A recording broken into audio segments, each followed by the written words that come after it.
Rent Arears by Laurence Wilson.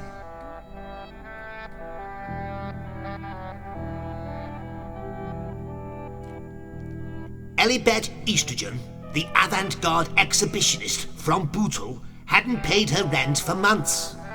"Why should I pay my rent?" she would say, "when alabaster pastors live in my plasterboard corduroy cabinets and colic robotic hypnotics parboil alcoholics in my parabolic toilet, not to mention the bad TV reception and the damp." She had no time to pay bills. It got in the way of her abstract cavorting. She did this in the window as a freebie for her neighbours. Nobody had the heart to tell her that every last one of her neighbours had swapped their eyeballs with Russian gangsters for bog roll during lockdown and could no longer see a fat cat if it shat in their face. Elibet Oestrogen, the avant-garde exhibitionist from Bootle, had been born in a one-up, none-down on a street that was so rough it amputated your toes every time you crossed it. Her father was a fingerless ventriloquist with selective mutism. Her mother was a sale assistant at Rumbelows who thought she was a pilchard. Times were hard in that one-up, none-down in Bootle. They were so poor they had to eat their own words, which is why Mum and Dad died of starvation. In winter, it would get so cold, to keep warm, they would have to burn dead bodies they dug up from the graveyard opposite. When the lecky man came round to empty the meter, it would be full of tiddlywinks and buttons, which would infuriate him so much he'd make them do burpees for 3 hours, with a hedgehog stuffed in their knickers, and then he'd crumple their doilies for good measure. Bootle was very behind the times in the 1970s, and girls weren't allowed to go to school there until they were 30.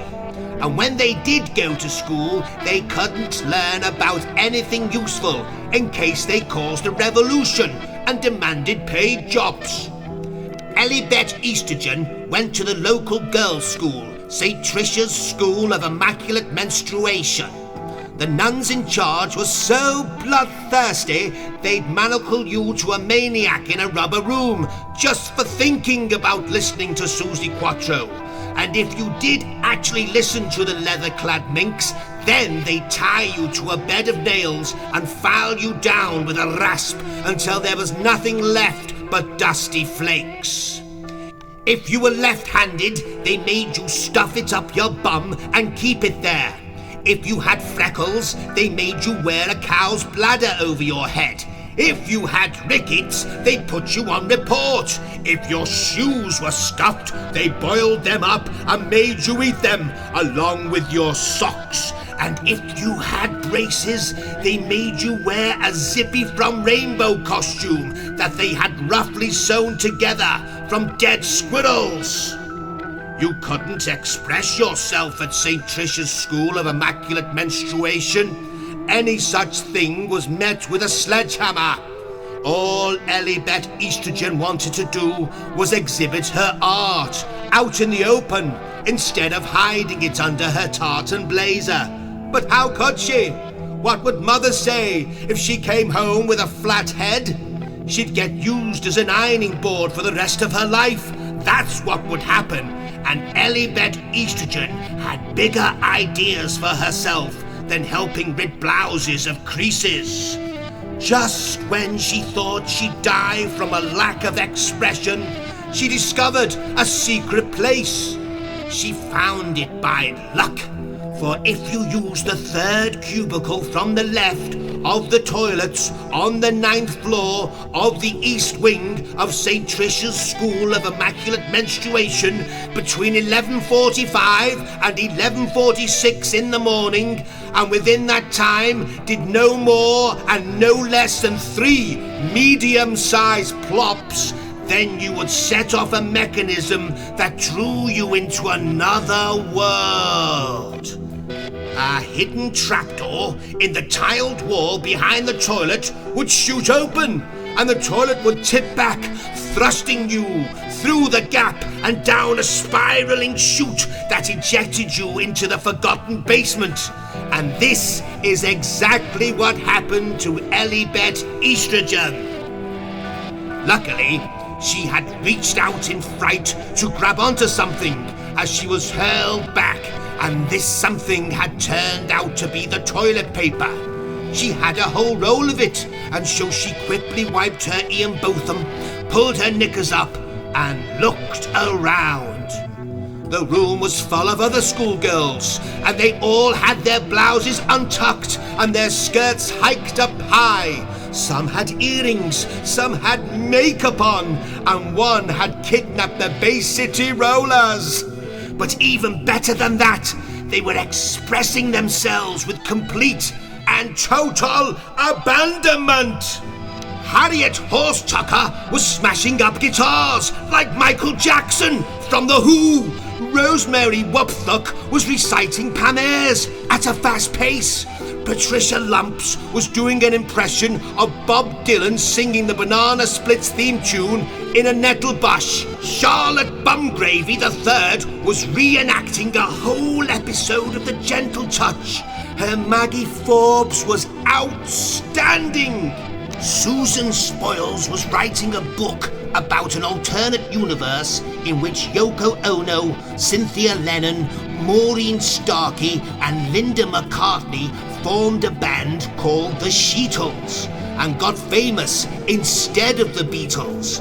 They were managed by Patty Boyd, who got lost at sea with some sailors, which led to a loss of direction in the band, particularly with Yoko, who started to think she was Mother Teresa. Then them getting boyfriends, experimenting with push-up bras, gossiping and breaking up. All of which led to worldwide rioting, the escalation of the Cold War, the cancellation of Coronation Street, and eventually nuclear Armageddon. Elibet Oestrogen couldn't believe it. Her mind opened up like a punctured boil on the bum of a Buddhist. A strange feeling started up deep down inside her potatoes. It bubbled up into her bosom and exploded like a peeping Tom who's just been given a power drill and the blueprints to a leisure centre. Elibet Oestrogen, the avant-garde exhibitionist from Bootle, was born right there and then amongst all that angsty art. Her exhibitionism was and is so avant-garde that I'm unable to describe to you what she did next. What I can tell you is that her first exhibition involved 3 penguin beaks, a unicycle, a sherry trifle, 100 frogs, and the first 3 seasons of The Muppet Show. Those who saw it had to wear straitjackets for 6 months and could never wind a watch again. Elibet Oestrogen, the avant-garde exhibitionist from Bootle, had found herself, and once found she could not hide her real self away. The next morning she marched into assembly. Mother Homicide was preaching about the evils of swap shop. But before she could warn her captured cattle about Noel Edmonds' unholy twinkle, Elibet Oestrogen stripped naked and did an inverted belly dance while stood on the back of a decaying orbit, accompanied by an alcoholic accordion player who played a choppy Debussy/early Pink Floyd mashup. The nuns had a stroke there and then, and the school itself spontaneously combusted.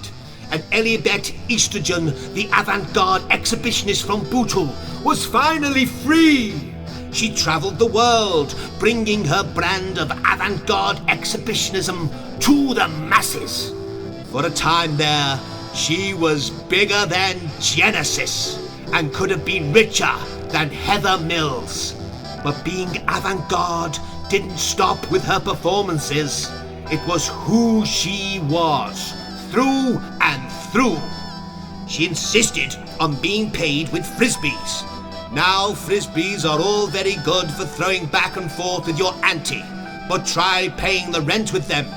Not only that, but the brief fad that was Elibet Oestrogen, the avant-garde exhibitionist from Bootle, just like the frisbee craze before, came to an end. And now, skint and in arrears, the removal men had come to remove her from the premises she had lovingly called Banana. And that's what they did. They came in, picked her up while she exhibited herself on the couch, and they took her to the back of the Argos and left her there. I guess the moral of this story is quite a simple one. Fads are fleeting, and if you find yourself at the center of one, then exploit it for all it's worth. Don't even let anyone so much as sniff your cucumber without charging them £1 million. Also, causing nuns to have strokes could conjure up a bit of the old bad luck, so that's best being steered clear of, if possible. The end.